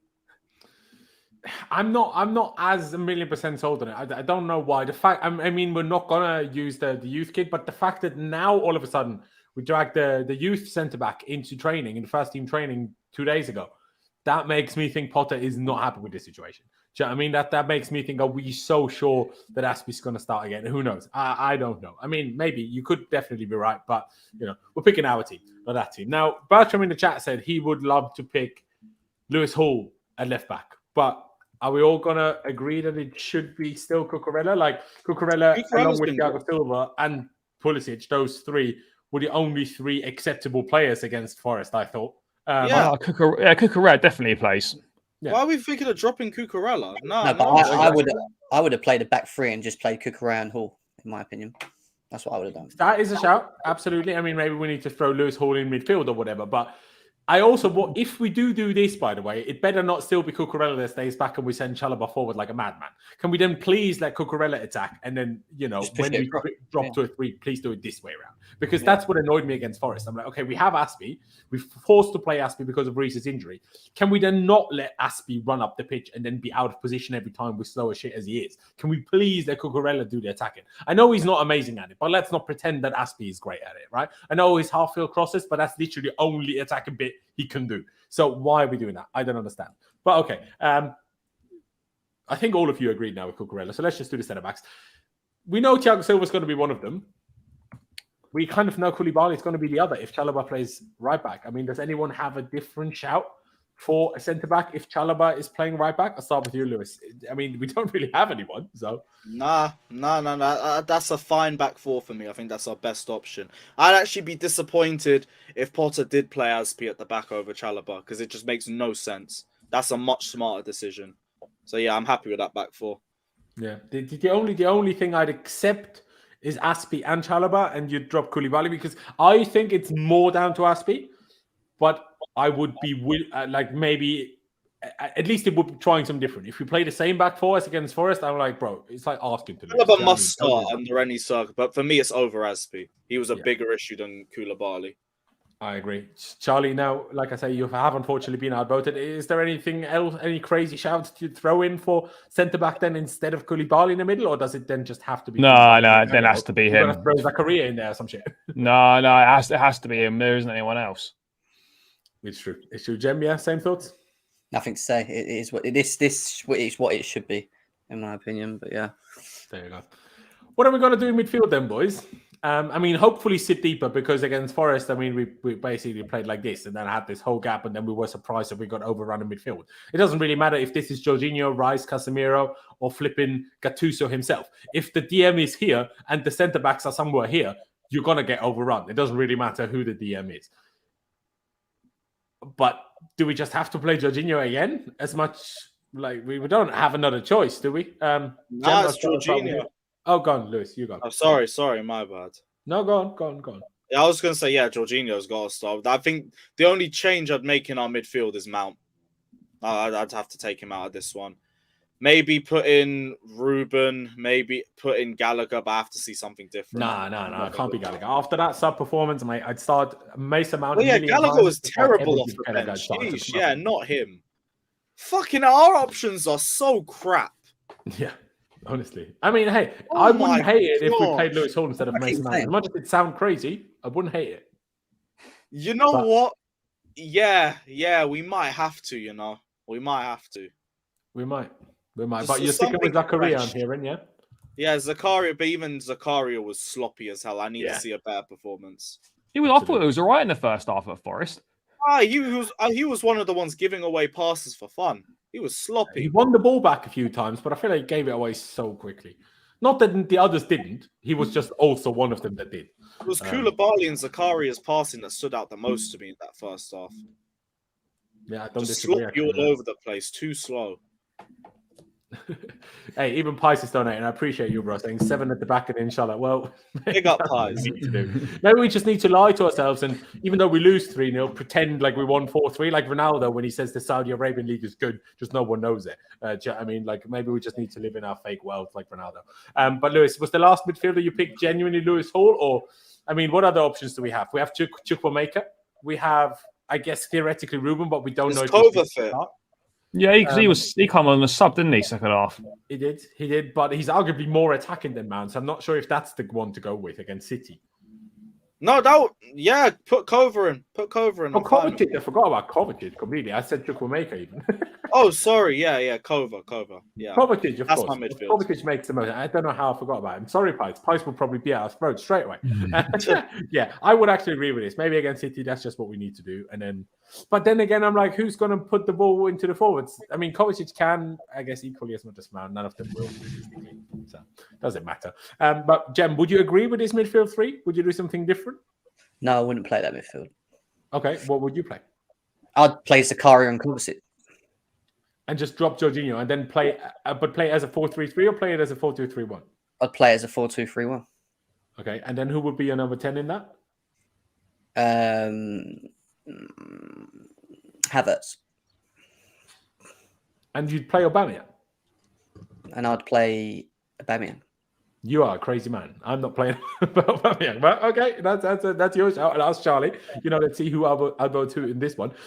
Would you go with what Jem just suggested, Charlie? I mean, I'll ask Lewis as well after. Maybe he would change his mind after you've said that. But would you go with what we have on screen? Would you like to see the Kovacic, Zakaria and not play Jorginho?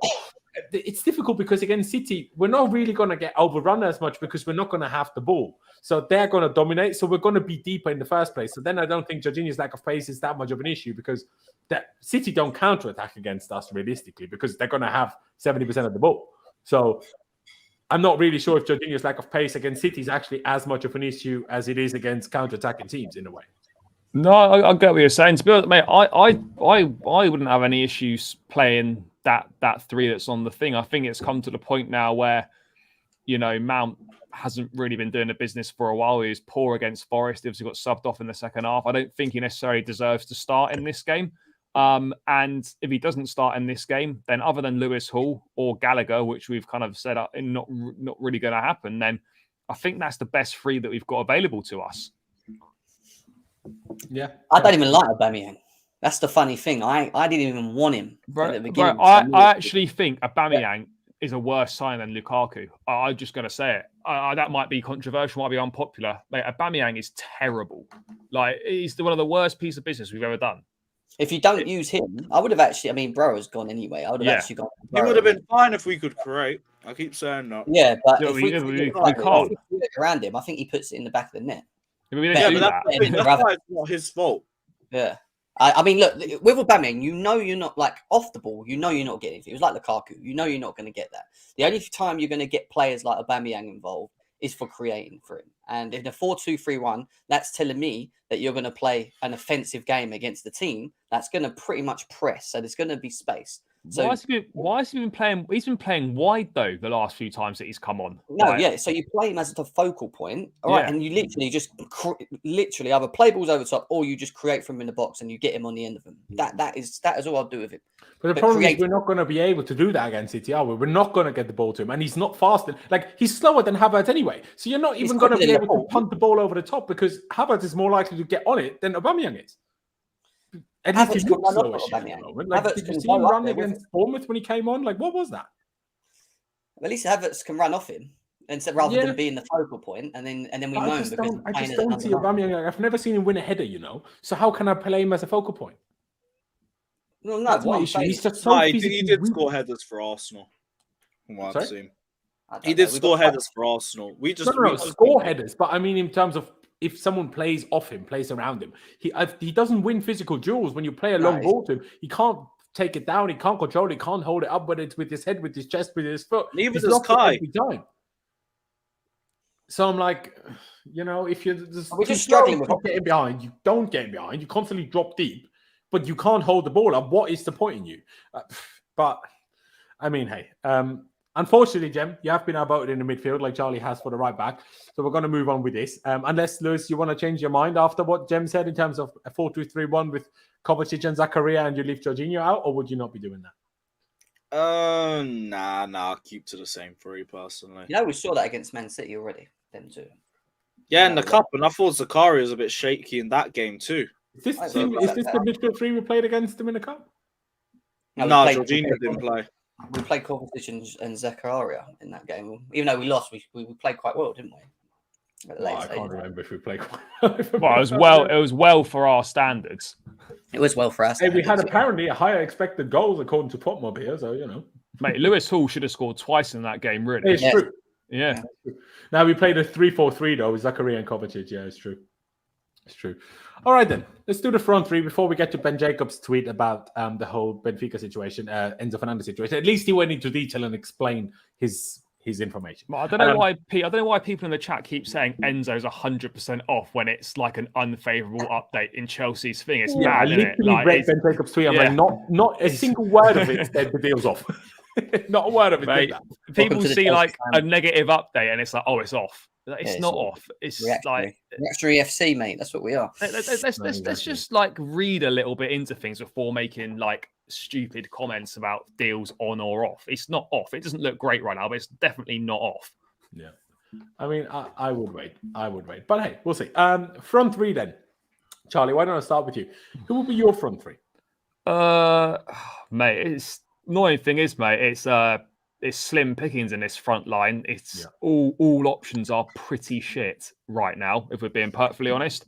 I mean, having just slated Aubameyang, I can't sit here and then say I'm going to pick him. So I'd probably play Havertz through the middle.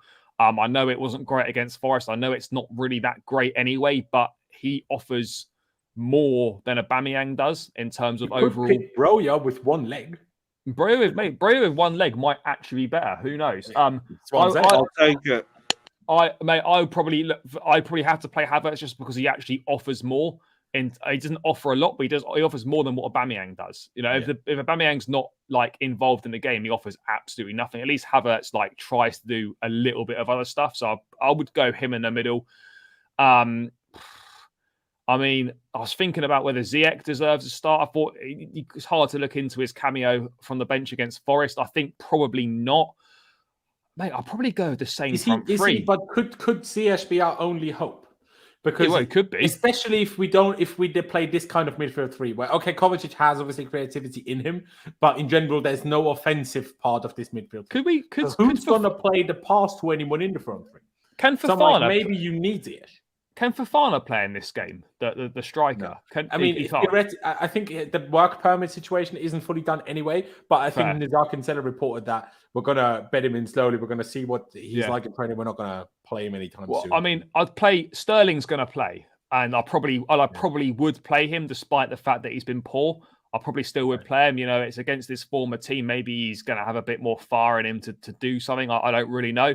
Yeah. And I probably would play Pulisic as well. I mean, it's the same front three that was poor against Forest, but the alternatives aren't really much better. The only options you've got really is you play Aubameyang or you bring in Ziyech. There's no other options there. I mean, Hutchinson is the only other chance. And Hutchinson, if Hutchinson can't get minutes against Forest, can't get minutes when we're beating Bournemouth. He's not going to suddenly get minutes in this game from the off. So, I'd go with that, begrudgingly, because the other alternatives just aren't there. Yeah, I mean it's a difficult one for me. I was even for a second thinking about should we do a 4-4-2 diamond, ignore that it's Havertz. Should we play this just to pack the midfield and try to somehow get something in the game that way? Should we just stick to what we do? I don't know. I would not play Sterling. I'm sorry. I've had enough. I've had enough from him before the World Cup. You hate Sterling. Mate, it triggers me. He did okay against Bournemouth. I'm like, okay, you're worrying another start against Forest. And I know he scored, but he was so shit otherwise. I cannot stand. And Havertz, I would drop Havertz as well if we had another option but Aubameyang. If Bruyne was available, I would say do not play Havertz. For sure. But we don't have Bruyne, so I have to stick with Havertz. But at least I have someone else here. I would also play Hutchinson over Sterling, if I'm honest. Now, it won't be, I agree with you, Johnny. Sterling will play. But if it's my pick, I would pick Hakim Ziyech. Jem, I'll go to I'll go to you. What's your front three? I know you're now forced into this formation and whatever, but if you had to pick within this formation, who would be your front three? I do not like this lineup whatsoever. Especially the top part. I don't it's so bad. I think don't tell me the 4-2-3-1 with Havertz and Aubameyang would be so much better, though. I think Mount plays, to be honest, and I think he plays in the midfield. Oh, of course he plays. Of course he plays. He likes to play. It's just a question of whether it's going to be Zakaria or Kovacic. Yeah. Realistically, in terms of... Look, I want consistency. I've said the one thing I want to see Potter do with his team, even if we're not playing well, is just to play the same team and try and play into some sort of form or chemistry for what we can do. But I think Pulisic plays for me on the left. Yeah. I still don't think he was that good against Forest. I'll be honest with you guys. I know a lot of you guys are saying he was good. At least average, while the others were poor. He was non-existent for me in the second half. They all were anyway. But I'm just saying he was not good, and that's equally one of my issues with all of our forwards, that they all just disappear. Sterling's playing for me, as much as you don't like him, Laurenz. I think he will play in these games. And up front, I said Aubameyang originally, didn't I? But then I can't see Kai Havertz not playing, so I'm going to go with Kai Havertz. So that's three, yeah. Okay, fair. Lewis, then, what's your front three? Sterling, Pulisic, and Aubameyang. That'll be my front three. He's got such an agenda. It's funny. What do you mean agenda? Why is it an agenda thing? I just want someone that can finish. Aubameyang over Havertz. What that one? Because he can finish, and this whole thing that Havertz offers me more. He scored 3 whole goals for us. Yeah, I wish we could create more chances for him, and then maybe he would finish. Mate, I wish we could start him in more games, for him, and maybe he would have opportunities. And he missed the ball. Maybe if we started Aubameyang in more games, maybe he'd have more opportunities. But the problem is we persist with Havertz and we say he offers more. What does he offer? Before the World Cup, he started a lot of games. Didn't do nothing in any of them. He started barely any. And he also came in late. He came in October. So he's had barely any time compared to Kai. I know. But I don't even like Kai as a 9. That's the problem. No, I don't either. But because we said he offers more. What does he offer? Yeah, but Aubameyang played against Arsenal and offered fuck all at home. Because who didn't create for him? Yeah, but you expect us to create tomorrow? No. One sec. Because who didn't create for him? We had Sterling. There's someone in between. I mean, this one is different, but this is my problem. It's always him. Yeah, but who's gonna create for anybody? Bro, we could have Haaland up front and we'd be Sterling are our highest chance creators per 90. And Sterling was awful that game. Something. Look, to be honest, Sterling was terrible in that game, but he didn't directly impact us the way Havertz did by blindly ignoring because if he did that, we could have the Havertz's creative argument, but he's obviously not. But he doesn't get played enough there. That's the problem. Yeah, but Havertz and Aubameyang are both shit, so it just depends which shit you want to go with. I mean, Aubameyang, I know, can finish his chances. Or Sterling up top. Yeah, but we don't make any. I agree. Aubameyang's a better finisher, but we don't make any chances, so it's kind of irrelevant. Well, we don't with Havertz there either. So what's the difference? I'd rather have someone who could at least finish the minimal chances we make. I mean, should we play this then? No, absolutely not.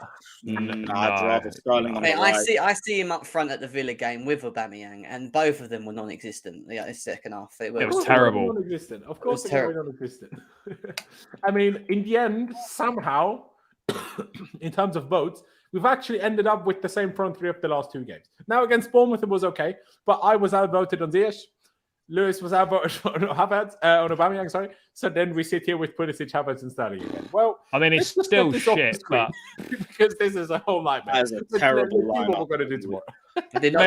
Like, you look at the lineup, and people still blame the manager when we've got that to deal with. Like, come on, exactly. Seriously, exactly that. And whose fault is this, by the way? This whole, let's buy Lukaku, and then we get rid of Lukaku, and then we don't replace him.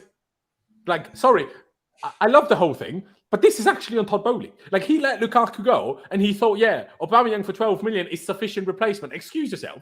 Like, it's worse. It would be if we could create. I will keep saying that.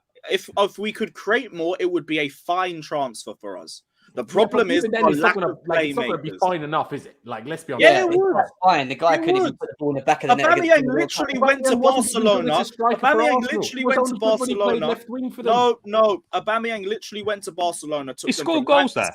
And he was seen as their player of the season. So let's not do with this. If we made more chances for him, he'd score goals. The problem is Mount and Havertz. Make more chances because teams can actually. The problem is Mount and Havertz because they don't create. They're not creators, though. They are playmakers. They're meant to be. Yeah, but they don't do it, though. Right, because they don't have the application. And that's the issue. They're not specifically but that's not Aubameyang's fault. Isn't it? I can't write him off unless he's missing chances consistently, because that's all we brought him to do. If he doesn't get given any chances to take, how is that his fault? But logic, Havertz didn't play badly last game because he didn't get any chances either. Yeah. Havertz did nothing in build-up play except pass it sideways and backwards and got dominated in nearly any 50-50 on and off the ball. Yeah, but Aubameyang had two moments. He had a header that's a tap, like that's a guaranteed goal for any decent striker. He just missed it. Did he miss the chance? He had a moment where he get a head on it. No, he missed the ball completely. And messed up the layup. So he didn't get a head on it? No. Yeah. But okay, well, if he had the connection and he missed, then I would understand. Yeah, but are you talking about the one where he lofted it over the bar, like from the? No, the one against Forest when Ziyech put that ball in, he didn't get on the ball by that much, and he would. I think the number one thing we should be doing is trying to find a way to make chances consistent. Yeah, 100%. And if that doesn't work, then we'll gun for Aubameyang, and he's not doing his job. No, until then, it's not his fault, and we should be starting him. I don't know why it's 2023 and we are still trying to do Havertz up top. Aubameyang is even still a professional footballer. That's what I don't know. Aubameyang literally took Barca from 9th to 2nd a year ago. Why are we acting like he's a palm? Of course I don't like Aubameyang. He was Arsenal captain. I will never like any Arsenal captains. Like, no. Wasn't Ashley Cole Arsenal captain? What? No, it was Arsenal youth. Oh, Ashley Cole, was he Arsenal captain? Pies, literally. He was player of the season. If Aubameyang spent 10 years here, it's a different situation. But no, he wasn't Arsenal captain, was he? He was with Vieira and Tony Adams. Maybe. Look, I'm not disputing that Aubameyang's not our best number 9. He is. If you're talking about out-and-out 9s, Aubameyang's our best one. Facts. But at the same time, though, like, we don't create any... What I'm trying to say is I'm not a massive fan of Kai Havertz either, but what I'm saying is, like, we all agree that we have to create chances for Aubameyang to be useful on the pitch at all. Whereas I'd say that Kai Havertz, even though he's useless, is just a little bit more useful when we don't create chances than Aubameyang is. Because when Aubameyang plays and we don't create chances, he is completely useless. But when Havertz plays, at least there's a chance that there might be a little bit. He might do something. Not for Lewis. No. And No. I'll also ask this. Lewis I'll wears also these ask, when blindfolds. no, because I'm gonna ask you this. When have we ever played Aubameyang with Pulisic and Sterling? Our two best chance creators per 90. We should try that. I agree with that. It should be Why tried. don't we try that and then we'll make a decision? I think that's fair. I don't know. We why always we don't play try him it, but with the fact Havertz that and we play Aubameyang- with Mount and they create nothing. But he So has why to. don't we play with our actual best chance? Yeah. Can I ask you something? But he has to play down the middle. Aubameyang didn't go Play to down the the World Cup. Didn't go to the World Cup and had basically 8 weeks to get fit and ready and all sorts. And then you saw him in a friendly against Villa, and you saw him when he came on against Bournemouth. Did that look like a player that should even be in our squad? Like I'm not sad. My argument here isn't that Havertz is good, no, by no means. But did you see anything of Aubameyang the last 2 times he played? 3 times he played. We were like, there's anything that, like, you can't just go off by what he did at Arsenal and by the 3 games you saw for Barcelona. Like, that's not Aubameyang for us. What the Aubameyang we see is you give him a long ball, he loses it. You give him a through ball, he's not quick enough to get it. And when he has chances, he doesn't score. Like, that's what Aubameyang's been for us. Like, you make a fair point. He hasn't played with Pulisic and he hasn't played with Sterling. But the fact that he didn't even go to the World Cup and he still hasn't managed to force himself into Potter's lineup is so worrying. No, that's not him. It's Potter forcing Havertz as the number 9. Because it doesn't make sense. Why wouldn't you play Aubameyang? Would he do that, though? He wants Havertz to be his long-term number 9. That's why he's been talking about him playing that position, all of that. And it's a terrible idea. I would rather we just play with Aubameyang in the middle, playing with the 2 best creators that we have. If he gets clear-cut chances and he's missing them, then no, don't play him because he's not doing the one job that he's meant to be on the pitch to do. Until I see that, Aubameyang to me is our best finisher because he's clearly shown that for the last 5, 6, 7 years. Havertz has not shown me that at all. No, Havertz hasn't shown that at all. I agree with that. The problem is just that in Potter's opinion, a lot of fans' opinion, the team is more likely to create chances when Havertz plays than when Aubameyang plays. It just, that's the problem. It is what it is. It's not. Doesn't mean it's even though Havertz doesn't create them himself. Aubameyang looks like the only thing I've seen is 30-minute cameos. Whenever Aubameyang plays, he looks like an alien. Like he just doesn't like. There's no connection. What does Havertz look like half the time, brother? What have you seen? No, that's true. Absolutely. But do we want to get something out of games, or do we want to give a 33-year-old time to settle in? No, because he's a short-term option. I'd rather have a 33-year-old get us as far as he can, leave, and we get a better option. How long do you give the 33-year-old until he settles in to give him that chance? Who's to say he hasn't already settled in? To me, he looks like just an alien body. Yeah, but why is he getting played on the wing when he comes on now? Like that's I think he ventures to the wing. That's what I think. I think he played for Arsenal on the wing. That's why he scored the most goals. Yeah, but he's not got that pace anymore. He plays. He has to play 9 or not at all. He either plays in the middle or he shouldn't play. It's as simple as that. Yeah. I don't want to see him on the wing either. I completely agree with that. There you go. Lewis, Charlie, tell me. We've got a quiz still. I can do it with just Gem. I've got another 10 minutes. It's gone. There you go. All right. I'll bring the quiz up. It shouldn't take long anyways. Lewis will probably absolutely batter us again unless Gem has an absolute, I don't know, dark horse moment here. But we have a little quiz. Good look at Bertram. We've even got all our tags on screen. So please, ladies and gentlemen, follow us on all our socials. Links are down in the description. Well, actually, they're not. The YouTube channels are linked down in the description. But just search us on Twitter. You will find us. Jeremy, figure it out. I believe in you. All right, then. Okay. We had 2 starting things.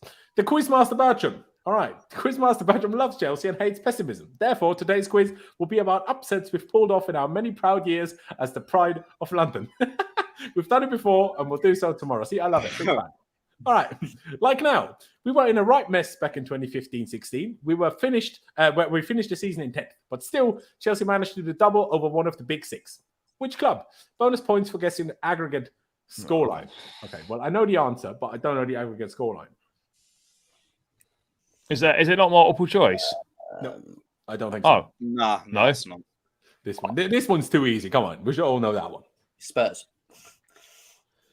Okay, Charlie. And the aggregate scoreline, if you know. Oh, mate, no idea on the aggregate scoreline. Actually, saying that, no, because this is 15-16. 1 second. Was it? I'm going to say City. I mean, I could cheat and look it up, but I actually don't. I've got to be honest. I actually can't remember. So I'm just going to say City. It's probably wrong. Lewis? I'm saying Arsenal 3-0 aggregate. I'll say City. I'm saying Arsenal as well. I don't know the aggregate. I remember Zuma scored when we beat them at the bridge. And then I know for a fact we beat them in both legs. Now, when Jem said Spurs, I was like, maybe. But I know that we beat Arsenal twice. And the fact that the question is that I assume we only beat Arsenal twice. But I don't know the scoreline. I'm going to say 3-1, but I don't know. It was 3-2. Look at you go, Lewis. Even during the rot of 15-16, we did the double over Arsenal with an aggregate score of 3-0, 2-0 at home and 1-0 away. We didn't even lose to Tottenham. So even during our darkest hour, London remained blue. Unfortunately, we already lost to Arsenal this season. But let's ignore that one. And I'm getting to the next question. This time we have multiple choice, so thankfully. During our heroic 2011-2012 Champions League campaign, we met up with our bitter rivals, Barcelona, in the semis. Here we defended like champions. So the question is, how many shots did we concede over the two legs? Wow, what a question. Number one, 15. Number two, 25. Number three, 35. And number four, 51. But actually, in future, I'm not sure if you still watch it. Let's do A, B, C, D rather than 1, 2, 3, 4. But anyway, I reckon this one, Lewis. What's your shout? How many shots did we concede over the two legs? I'm guessing, but 35. That's what I was going to go with as well. I was going to say 35. Jem? 35. Okay. I'm generally going to guess 51 because you said shots, not shots on target, and I swear that's a lot of shots, though. Yeah, that is a lot of shots. But I swear I read they had like over 30 in one of them. I think they had 23 on one. If they're 12. Shit. I could be wrong. You could be well right with 35. 22. Yeah. Oh, 35. There we go. There you go. Well, Chelsea conceded 35 shots to Barca over two legs and only conceded twice. So pretty well done. And we were down to 10 men for, well, don't know how long, but a long time. Nothing feels better than a vintage Chelsea performance. A classic example of this is from the night that London bragging rights went from Islington to Fulham. So can you name 6 or more of the Chelsea heroes who featured that night? What night? I'm not sure what happens if I click onto the next slide. If I already see answers or if I see something different. We're gonna have to. I ain't got a clue what game this is. What game's he talking about? What team's in Islington? Tell me someone down with. That's Arsenal. Arsenal, innit? North London. I don't know what game this is. The best example of this is from midnight that London bragging rights friends. Can you name 6 of them? Oh, is that the the 2004 Champions League one with Wayne Bridge and shit? Is it that one? 2000, or is it the 20? I reckon it could be that one. So in that case, I think it's that. It must be that. It must be that Champions League game at Highbury. Yeah, I agree. Oh, okay, so who played in that? Bridge, Terry, Good Johnson, Joe Cole. Yeah. Lampard. Yeah. Czech. Oh, no, not Czech. Sorry. No, I think Kudacini. Yeah. I remember Kudacini was out. I remember he was out. Gallas was in the team as well. Gallas, yeah. Paulo Ferreira was in the team. No, it wasn't. No, it wasn't. What we signed all of these, wasn't it? Would Duff have played? Gronkia would have played. Gronkia would have played. Yeah, Gronkia would have played. Yeah, good chance. Gronkia. Crespo, maybe. Maybe, yeah. Hasselbank. I think it might have been Hasselbank that played. Oh, 3 or 4 was our striker. I know Good Johnson and Hasselbank was a thing at the end. Yeah. So it could be, yeah. Oh, we definitely got 6 there. Yeah, I feel like we got 6 there. Okay, let's see what the next slide has to offer. Maybe it gives us more information first. Nope. But it's pretty, that is Highbury in the background, and that is that show. So Hasselbank, Good Johnson, both of them. Duff did play. Lampard, Makelele, of course. How can we forget? Parker, the right mid. All right. Scott Parker. Wayne Bridge, John Terry, William Gallas, Melchior. Ambrosio was in goal. Fucking hell. Wasn't actually continued, but Crespo on the bench, Joe Cole on the bench, bloody Mutu on the bench. Oh, it's cocaine Mutu on the bench. Yeah, exactly. All right then. Oh yeah, I remember it. Now we have to basically, from 3 clues, we have to figure out which Chelsea player we're talking about. I'm currently on Chelsea's books, and I've switched allegiances in 2014. All right, we've signed the player in 2014. Anyone got any guesses yet? I assume not. So I'm going to go to No. 22. I've played 209 games for the club where I've scored 29 goals and have assisted and have 9 assists. So we signed someone in 2014. Willian. Still here. Could be Willian. That's a good. They're That's still a here good. though, aren't they? Oh, they're the still first here slide says now. I'm currently on Chelsea's books. I am currently on Chelsea's. Oh, what now we're talking about? Yeah. Oh.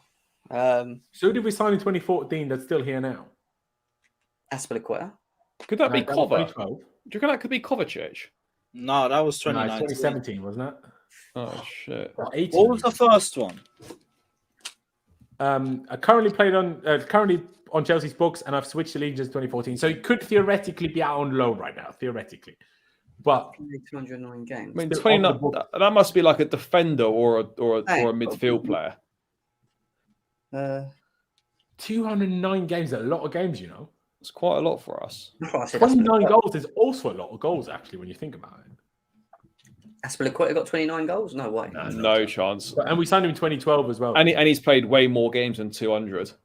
Should we have, how was it? Yeah, but you're saying he's on the books now, so he's in the squad now. Is that what we're saying? Or on loan, theoretically. What? He's played that many games and not in our team. We need that. I was just baffled. Who did we sign in 2014 that's still around? No, we can. Could it be? Could it be Ramirez? Well, he wouldn't be on our books, would he? Wouldn't be in our books still, would he? No, he wouldn't. Kante? Maybe we signed Kante. No, that was later. Kante must have See the first one again. 2014 is before we won the league with Jose. Yeah. It's got to be. I'm not sure. Right, Yeah, we didn't. Let's see the other one. Okay, yeah, let's go to Let's two. do the next one. I scored on my debut for the club and finished as Chelsea's Premier League top goal scorer during my time here.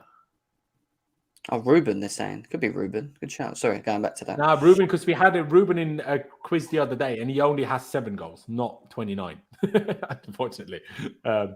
Yeah. I've scored on my debut for the club. Premier League top scorer. He scored in his debut and finished as our top Oh, goal. he changed nationality in 2014. Somewhat. Switched allegiance in 2014. Yeah, so he's changed country. Is that what he's trying to say? Okay, I thought Yeah. I meant he just switched clubs in 2014. Yeah, it's in the chat here. Changed nationality in No, 2014. but on Chelsea's books. On Chelsea's books now. Yeah, as okay, well. but okay, that doesn't necessarily mean we signed him in 2014. Then, okay. Well, that must be. Which, Well, that which must one be. of our players would have Well, switched. surely that allegiances means. for Does that country? mean? Oh, Costa, because weren't Costa Brazilian? He's playing for Spain, but I swear he scored more. Currently goals. on on Chelsea's Chelsea's books books now, right? Oh, he's not, is he? And Yeah. True also scored more than that. I'm saying it's not. It doesn't make sense because it's his Chelsea's books. Otherwise, it's an easy answer, really, or a couple of easy Yeah. answers. That's what I'm saying. He I'm would have carrying on. switched allegiances, man. Sterling potentially. No, but he didn't score 29 No, goals. Yet. he's not played 209 games No, for us. also true. Yeah, of course. It's annoying me. This. I don't know. Miss you back. Of course, I know it is. Let me see. Finish. Jorginho. I thought it was. Yeah. Oh, he was Brazilian, wasn't he? Which Yeah, he must allegiance have switched from in Brazil to 2014? Italy. 209 games seems about right, and he scored about 29 penalties. We might be signed Jorginho, him yeah. We signed him in 18. And top goal scorer, he was in that season, wasn't he? When we sacked He Lampard. scored in his debut against Huddersfield. Yes, Jorginho. No, it is Jorginho. Oh, that's I am Jorginho. Ah, look at me, Yeah, go. See, come on. That is so confused. That was a great question. That was good. Well done, Bertrand. That was good. The whole switching allegiances confused us a little bit, but here we are. I think now we should get the last one, which is the. Oh no, we've got 2 more. So the Chelsea way. So for now, for everybody, we have to figure out from the Wikipedia club list who this player is. That's basically what we need to do. So started off as Châteauroux, I'm gonna say. I hate that Guillaume Gamp. I just cannot pronounce it the French way. I can pronounce French things, but that club, that word, that place, I will never be able to pronounce. Lyon, Chelsea, Trabzonspor, Metz, Teli Dynamo. Oh, I know who that is. You know? Yeah, it's Malouda. I remember him going to India as well. I think it is Malouda. It's got to be. Yeah, I think you had an absolute, just good at the card pick. But just think, you got that one. Yeah. I mean, does anyone else have a different shout that's not Malouda? Nah. Let's check if it's Malouda. Malouda. Yeah. Malouda. There you go. Well done. Well done. Very good. Very good. Oh, thanks for playing. Okay, I thought we'd get the goal scorer thing. But here we are. All right, that's the quiz. That's the quiz. Ladies and gentlemen, I hope you guys enjoyed. Sorry I didn't get the chat involved in our questions, but if I get 4 people involved and the chat, it's a bit too long. But I hope you enjoyed. No, I'm not going on Google on another screen. I swear I'm alive. I am not. But yeah, I think it's about time we finish this one off. So, shall we quickly read into this? Okay, I'll ask you guys for score predictions, and then me and Jem will quickly just dissect the Ben Jacobs tweet on the Enzo Fernandez situation, and we're going to round this one out. Charlie, I'll start with you. Score prediction for tomorrow. What are you saying? I think we lose 2-0. Lewis, score prediction for tomorrow? Cheeky 3-0 City. All right. Score prediction, Jem? 3-0 Chelsea. All right. I'm gonna see. The thing is, I want to predict something positive, just to, I don't know, manifesting in that.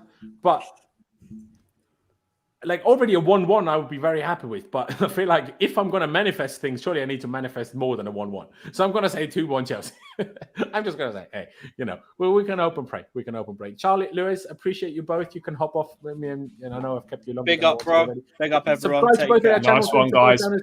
Cheers, boys. Take care. See you. Take care, lads. Cheers. Cheers, boys.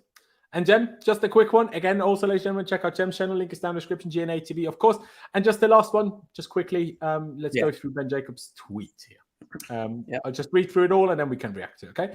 Still no agreement between Chelsea and Benfica for Enzo Fernandez. Talks are not solely on a payment structure, but the overall package. Yesterday, Benfica conceded on a multi-payment structure, but only if Chelsea made a lump sum first payment covering a large part of the fee.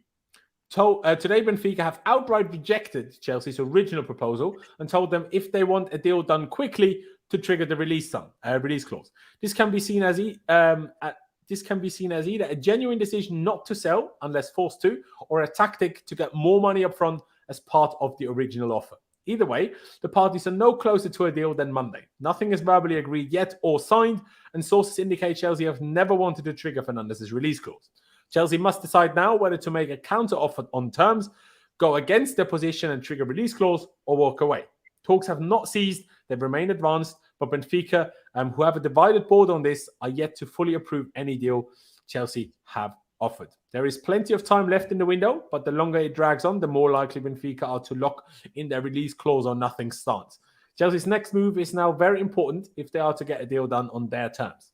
Sources have always indicated if a deal of this magnitude is not favourable to Chelsea, knowing the fee would always be above current market value before they bid, they wouldn't be held to ransom. Just to clarify, Benfica's tactics, which I referenced above, would be to get a larger portion of any agreed number outside the release clause in the first instalment rather than seeking a bigger transfer fee. So, Jem, what's your reaction? It's kind of what we were thinking about and talking about earlier, isn't it?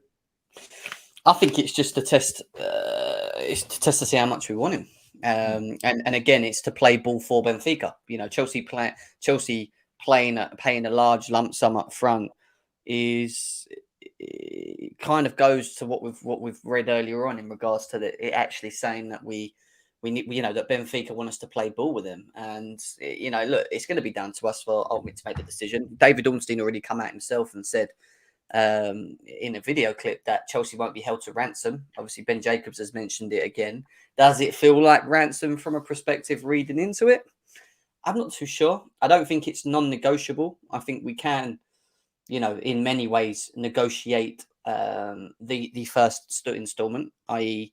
they may be saying they want X amount. We may say, well, okay, we'll give you a bigger lump, but that X amount is not what we'll do. We'll give you this amount. And then all of a sudden it might be that things swing round again and it's, Benfica have agreed the structure that Chelsea have put forward for payments in regards to this. So it is on, if this is true and this is where it is at the moment, then it is on us to initiate what we're going to do in terms of the first instalment payment to them. Can we give them a bigger lump sum, and how much do we want the player? Absolutely. I mean, statements like this I find a bit weird. Like Uni says, Ben Jacobs, the biggest Buffalo guy, never had an exclusive. I find people that have no exclusives more reliable than people that do. Because if you're an exclusive merchant, then all you're there for is clicks. If you're happy to be second, third, fourth, but just focus on getting the information right, I find that more trustworthy. I'm not saying that goes for everyone and everything. I'm just saying on average, I think that's more like. And he details it as well, which is why I like Benji, because he actually exactly. explains. He goes in detail about the explanation. Yeah. No, exactly that. But I can only really agree with what Jem said. I mean, it makes sense that way. That they want. Now, he said that they yesterday agreed to a multi-payment structure, but it makes sense that they wouldn't, for example, be happy with what Felix reported with the whole 30-30-30, or what was it, 40-40-40, whatever it was. They might want 60 or 70 and then the rest split out. I don't know. Exactly, yes. 60-17, one goal, and then 20, and then 30, or 30, and then 20, or whatever. That is what they want, essentially. And I still feel like, we wouldn't have negotiated for 4 days straight if there wasn't a chance that we could convince them, I don't think. And if we are not going to pay the release clause, it is what it is. And this is what Habe, I'm going to pronounce it. We're a joke if this deal falls through. See, this is the attitude that this fan base needs to stop. You need to stop with it. There's nothing wrong if we don't get this done. We said from the get-go, we're not going to pay the release clause. If Benfica are not going to agree to sell for anything other than a release clause, if that's what happens in the end, there's nothing wrong with what we did. We made it clear we will not pay the release clause. We will try to get it done other way. Benfica obviously hold the trumps in their hands because they are the club that owns the player. So they can decide.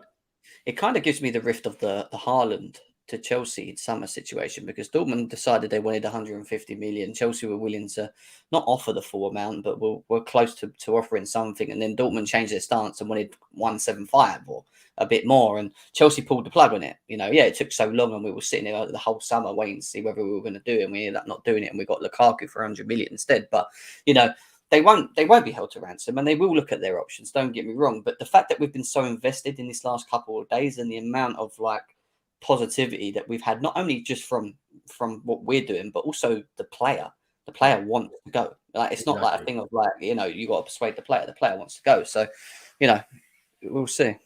Yeah, exactly. And like Waldo says here, if the player wants to move, why would you hold him down? It's stupidity. You could bring the player down and make him play after crap. Absolutely. Will a poor season for Benfica compared to winning the World Cup for Argentina devalue him so drastically? That is up for debate. So maybe Benfica would be willing to take that risk in that sense, but it certainly will help us if Enzo is, as reported at least, fully I want Chelsea and nothing. And, if he's right on it, that will certainly make it more easy. But I also think it's more stupid for Benfica not to get this deal done with Chelsea. The amount of money that they're about to make on profit in regards to selling this player from what they got him for to what he is now makes no sense why they would. Well, they just think they're going to get the same amount of money in the summer, I think. You're going to have a lot more.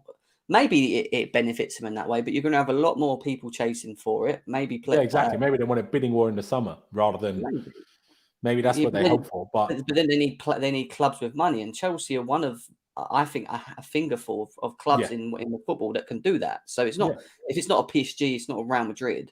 You don't want to see Liverpool and City. It's us, City, PSG, and Madrid. No one else can afford it anyway. Exactly. So, and Newcastle. But would he go to Newcastle? I don't know. Especially because they got a very similar players in Bruno Guimaraes anyway. Would you class them? You know Enzo much better than I do. Would you say him and Bruno from Newcastle have similarities? I think Enzo's more versatile than him. I mean, saying that, I think he is a good player, Bruno. Don't get me wrong, but there is similarities to the game in terms of the progression standpoint, the passing, the ability to be able to create passing, but also being able to be a threat in front of goal. So there are similarities. I just think that Enzo can maybe do a bit more in terms of the way you play systems and how you can play them, if that makes sense. But again, I'm not saying they're the same or as good as each other. I just think there are certain similarities in how they would play. Yeah, you're right. Wouldn't really make sense to have both in your team, I would say. And Habe, no, I mean, I know NX, whatever he was called, NXG, called you a fake fan. No, you're not a fake fan. You're allowed to vent your frustration at the situation. I understand the performances are poor, the results are poor. Now we're scared that we're not even going to get a big transfer, which is going to make us all a little bit happier at least. So I totally understand. I wanted to ask you something quickly while we're on here as well, just before you finish off. I wanted to ask you something quickly before you finish off as well. Yeah, didn't get to speak to you about it. Right back. What's your thoughts on the right back situation? Because it seems like we just do not prioritise this area whatsoever. So do you think it's something we're not going to do? It's so weird. I mean, me and Clutch, I'm not sure if you saw it, but me and Clutch were partly talking about it in the group chat yesterday. When in the end, it all, it just exploded into a conversation about just players staying if they're on the bench. But in generally saying, who are we going to get that's any good? Because they know they're going to be back up to Reece when Reece is fit. And I do think that does pose part of the issue a little bit. For someone like Dumfries or Hakimi, that issue will apply. Yeah. But there's still going to be a lot of players, either they're super young or they're just like old, but still good. Like you still have your options out there. What I'm not like, for example, we've been linked to, or at least the name Juranovic from Celtic has been mentioned. My point to that has always been, if you're 27 and play for Celtic, are you any good? You know? Yeah. That's there's always a question mark there, isn't it? Because the problem is you get players come from great World Cups and it's always a thing of, well, there's only a tournament. We don't know if they can do it consistently at the highest level in the Premier League. Like, I just think we need something there, in my opinion. And I agree with the Hakimi thing and whatever else. But if you're coming to Chelsea, you've got to be prepared to fight for your spot. Anyway, I know Reece James, in theory, is Reece James and whatever. But I just worry with Reece James in terms of his injuries at the moment. It's becoming more of a problem than it needs to be, in my opinion, when you look at the injuries that he's picking up, and that in itself is going to affect us moving forward. So if it means that you bring in a player that maybe not equally of the same quality or level, but at least understands the system and brings quality still, and the system still ticks, then you look to do that. And it doesn't need to be a Hakimi, for example, unless Hakimi wants to come and he wants to fight Reece James for the place, which I'm up for. Don't get me wrong. Of course, yeah. But it's a difficult. I still think we need one, but if you ask me, like, who should we get? It's a tough one, because which right back would be ideal? Like, obviously, you have someone like Frimpong at Leverkusen, or you have I keep forgetting his name, Malo Gusto, or whatever his name is. Yeah. I don't know enough about him to really judge or to really say go for it. It's a problematic situation. I mean, should we call Brighton and call Lamptey? I don't know. I mean, we have to buy back for Livramento in the summer, but the problem is he has a torn ACL, so he's not available now anyway, and he's not fit now anyway, and we only have a buyback clause in the summer. We've been linked to Molina, the Argentinian right back. I mean, are we just signing all World Cup winners? Is that the point, or I don't know. Peters was getting linked to as well. Walker Peters as well before he got injured, if you remember. But yeah, Pedro Porro from Sporting, the right back or right wing back. They are out there, aren't they? But the problem is, and I keep saying this, is that any Premier League right back that you look at, or any, in theory, any player that's got an eye on them, is always going to cost a bit of money anyway. And I'm talking about 50 million, 40 million plus anyway. And you're not going to want to spend big money on who you know is a backup when Reece is fit. Exactly, and that's the issue, isn't it? Except we did it at left back. Yeah. When you think about it, like, obviously Chilwell was injured at the time, but still, when you think about it, the fact that we spent 60 million on Cucurella while never replacing getting a decent backup to Reece James is kind of insane. I will be honest. But then again, Chilwell got injured now. Imagine we didn't sign Cucurella. I guess we could have not loaned Martin, because he seems to be doing very well at Burnley. But it's a tough one. Just quickly, Pice has tweeted this coming from Jacob Steinberg. 2 European scouts have left Chelsea in latest exodus under Todd Bowley ownership. Just to clarify, basically 2 scouts that work within Europe have left Chelsea. And apparently, according to someone in the chat, although I haven't read the article, someone said they've gone to Man City and Liverpool, which that part is not so good, because in general, I would say, well, our scouting has been absolutely shocking for decades. So frankly, I'm happy if all the scouts we had get gone and we get new ones, because they're clearly all awful. But if they go to Liverpool and City, I'm more questioning that, because why would they get them if they're awful? But just the follow-up tweet from the article, there has been a feeling that Chelsea, who are attempting to introduce a multi-club model, data will become more important than traditional scouting, whereas scouts who hunt for talent in specific parts of the world, each analyst will now focus on specific areas of the pitch, which I think makes more sense anyway than randomly just going around and say, oh, there's a good player when you don't need that player. Like, I'd much rather we figure out what we need and then we try to find good players in that position. But we'll have to wait and see how all of this goes. You can't exactly say our scouting has been brilliant, so I'm not going to cry my eyes out over some scouts. And then it also questions the recruitment, the recruitment team that we've actually appointed as well, because what in essence, what is their job and their duties as a part of Chelsea Football Club? Some of these guys that have come on and been appointed are meant to be helping with the scouting systems and trying to find the next Haalands. You know what I mean? For example, stuff, and that's what the Leipzig sort of system or of doing things is why we were so attracted to doing that. And if we're going down that route and then we're getting rid of scouts, but we wanted to use technical analysis and data, which I think we will do, I don't know. I think there needs to be a blend of both. I still think you need to have a bit of both, in my opinion. But I agree. We'll see. No, I agree with that, actually. I agree. I mean, Bob says Wan-Bissaka for 15 mil. Jesus. I mean, if he actually only cost 15 mil, he'd certainly be a better backup than AZPI, that's for sure. But if he isn't good enough on the ball for United, he's not going to be good enough on the ball for us. So, doesn't really fix that. And Chelsea all the way says, what's wrong with getting a right back who's better than Reece James? Well, the problem is there is none. In my opinion, there is no better right back than Reece James. The only one you can maybe debate, in my opinion, for the system is Kyle Walker. Just because he's so fast and so experienced, but he's number one, too old. Number two, you're never going to get him out of City. You're obviously not going to get Trent. You're obviously not going to get Hakimi. Like, we tried, and his wife told him we're going to Paris. So she's not going to have changed her mind in the last... I mean, everyone says always Paris is awful. I don't find it that awful, but it's not great. But... she wanted to go to Paris for a reason. She's not going to have changed her mind. So even if you don't think Reece James is the best right back in the world, the few that could be better than him, they're not going to come to us. So what is this statement here? Sorry, Chelsea, all the way. You're just a bit of a clown. Like, you always have a go and always winning mentality. You're not entitled to winning, man. Our team is not good enough. Like, people complain about the comments from Graham Potter. If you give Graham Potter a team that is good enough to beat Man City, then he's not going to say losing is part of the game. If he has a team that shouldn't be winning that should be winning every game, he's going to say we need to win every game. But our team isn't good enough to win every game. Like, we're not, just because of the club you are. Man United learned it the last 2 years. Arsenal learned it the real hard way for a good 20 years. You're not entitled to winning, no matter who you are. You're not entitled to winning. That's not how it works. And we need to fix the fucking bullshit that we pulled off for the last 10 years with awful recruitment, constantly chopping and changing managers, therefore having a squad mixed together for multiple different likes and systems and preferences and structures and styles of play. We need to fix that.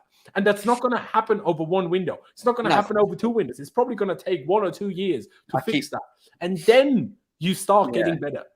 We'll see how long it takes, but I keep airing it as well. Everything you're saying is exactly that. But I think what the issue is a lot with this fan base is that it's all about the now all the time. It's now, we got to do it now. My expectations are we are Premier League, great Chelsea. This is what we are. But the real hindsight reality is that we're still down here trying to build our way up to where we was 10 years ago, 15 years ago. But I see Chelsea all the ways comments. There's a lot.